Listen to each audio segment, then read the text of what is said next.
Estructuras de decisión. Cuando un programa se va ejecutando, se ejecuta sentencia por sentencia, de arriba abajo. Podemos crear sentencias de ejecución del tipo if, que significa sí en español. La sentencia if regula la ejecución del programa. Vamos a ver entonces un ejemplo. Supongamos que tenemos entonces un nuevo método que se llama liquidar. Creamos nuestro método liquidar y entonces nuestro programa va a llamar al método liquidar. Liquidar lo que hace es entonces preguntar, ok, yo tengo una variable local que se llama entonces habitación. Y en la habitación voy a decir que estuve en una habitación sencilla. Entonces pregunto, si habitación es igual a sencilla, entonces la tarifa, que es otra variable que voy a declarar entonces acá, la tarifa, que en principio está 0, entonces tarifa va a ser igual a 90, digamos 90.000 pesos. Muy bien, y al final voy a decirle entonces console.writeLine,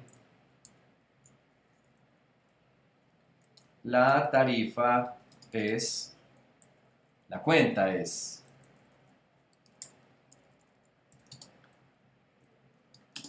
la cuenta es entonces el valor de la tarifa. Muy bien. Vamos a inicializar nuestra tarifa entonces en un valor de 0 para que nos permita realizar esta operación. Y entonces aquí en el tema de la habitación dice que no puede ser, perdón, esto no es un tipo int sino un tipo string. La habitación está almacenando una cadena, entonces no puede ser tipo entero sino string. String. Ok, de tipo string. Muy bien. Entonces, tarifa es igual a, por Dios, 90 enteritos. Ok. Si lo corremos, vamos a ver entonces qué nos pasa.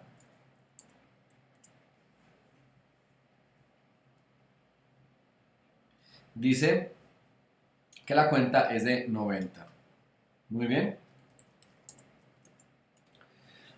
Ahora, supongamos entonces que en el hotel hay más tarifas, más habitaciones, entonces yo debería preguntar, bueno, si es sencilla, pues debe 90, pero en caso contrario, si no es sencilla, si solamente hay de dos tipos, entonces si no es sencilla, pues fue doble. En caso contrario, entonces la tarifa sería, digamos, 180.000 pesos.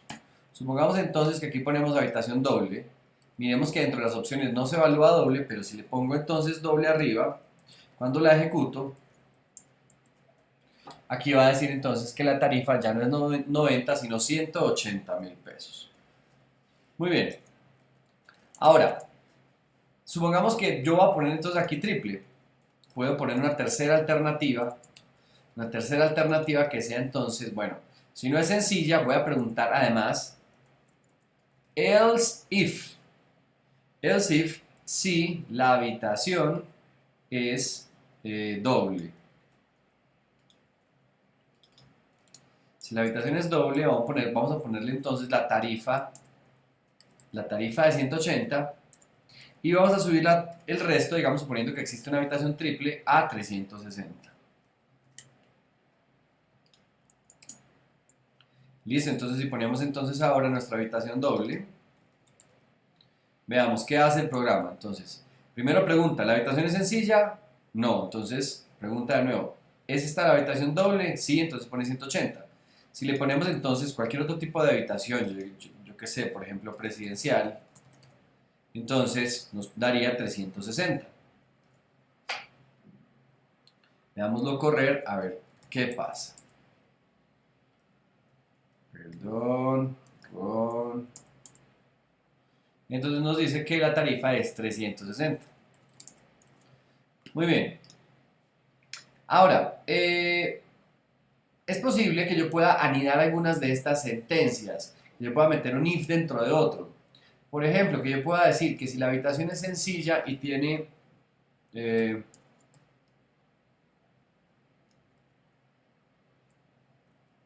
tiene por ejemplo acompañante,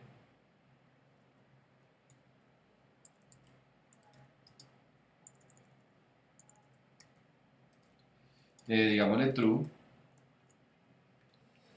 Entonces, antes de declarar el valor de la tarifa, yo podría ponerle algunas otras observaciones. Entonces, digamos que si la tarifa, que si es sencilla, muy bien, y hay acompañante, entonces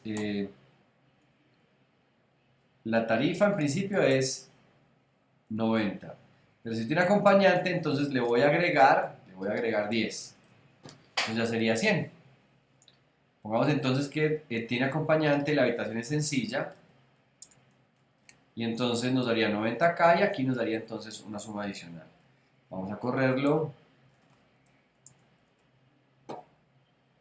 Nos da entonces 100.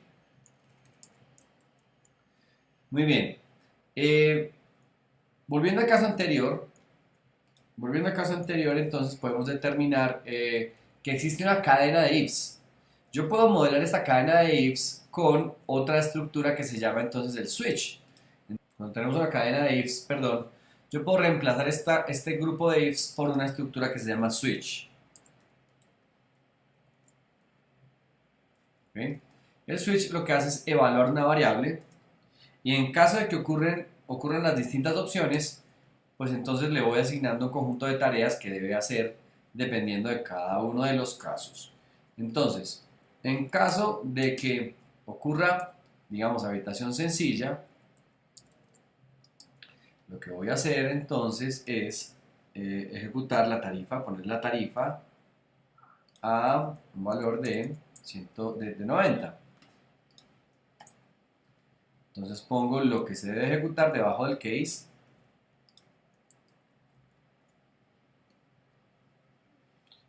Y así en cada uno de los casos.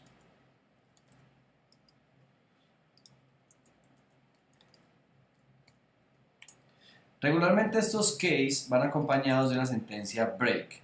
¿Para qué me sirve ese break? Ese break me sirve para que no siga evaluando las otras opciones.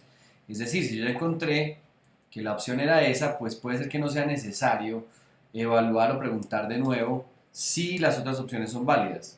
Miremos en el caso de la salida de una recepción. ¿Qué pasa? Si yo estoy yendo a un hotel, y yo le digo al portero, al que está en la recepción, que nada, que me evalúe, que me diga cuánto le debo.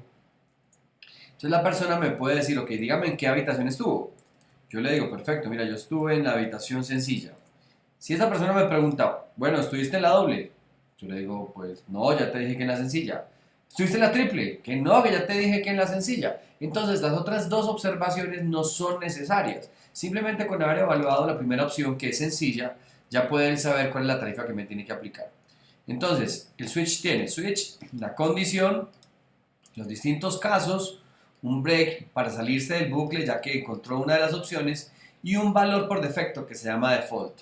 Vamos a correrlo entonces, a ver qué sucede y miremos qué pasa. Aparece entonces nuestro 180. Con eso entonces nuestro control de ejecución.